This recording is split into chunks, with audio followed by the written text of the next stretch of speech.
కీలక అంశాలపై చర్చించేందుకు ఇవాళ ఏపీ కేబినెట్ సమావేశం కాబోతోంది. సీఎం చంద్రబాబు అధ్యక్షతన మధ్యాహ్నం 3 గంటలకు ఏపీ కేబినెట్ భేటీ కాబోతోంది.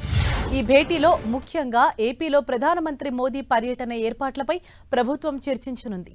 ఈ నెల 16న ఏపీలో మోదీ పర్యటిస్తారు. శ్రీశైలంలో మల్లికార్జున స్వామిని దర్శించుకున్న తర్వాత కర్నూలులో ర్యాలీ నిర్వహిస్తారు. జీఎస్టీ తగ్గింపుపై అవగాహన కల్పించేలా ఈ ర్యాలీ చేపడుతోంది. దేశవ్యాప్తంగా అవగాహన కార్యక్రమాల్లో భాగంగా ఏపీలోనూ ఈ తరహా కార్యక్రమాలను ప్లాన్ చేస్తోంది ప్రభుత్వం.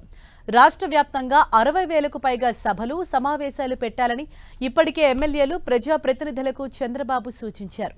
వాటికి సంబంధించిన ప్రణాళికపై కేబినెట్లో మంత్రులకు సీఎం దిశానిర్దేశం చేయనున్నారు. అమరావతి రాజధానిలో పనులు, కొన్ని సంస్థలకు భూ కేటాయింపులపైన కేబినెట్ చర్చించనుంది.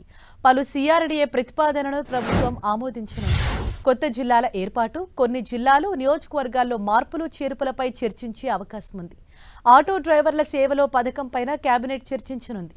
ఆటోలు, క్యాబ్ డ్రైవర్లకు ఆర్థికంగా అండగా నిలిచేందుకు అర్హులైన ప్రతి ఒక్కరికి ఏడాదికి 15,000 చొప్పున ఇచ్చేందుకు ప్రభుత్వం సిద్ధమైంది. ఈ పథకంపై కూడా చర్చించనున్నారు.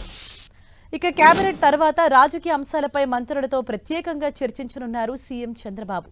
ఇటీవల జరిగిన అసెంబ్లీ తీరు, వివాదాలకు దారితీసిన కొంతమంది ఎమ్మెల్యేల అంశం ప్రస్తావించే అవకాశం ఉంది. ప్రభుత్వానికి వ్యతిరేకంగా సోషల్ మీడియాలో జరుగుతున్న తప్పుడు ప్రచారంపైన మంత్రులతో చర్చిస్తారు.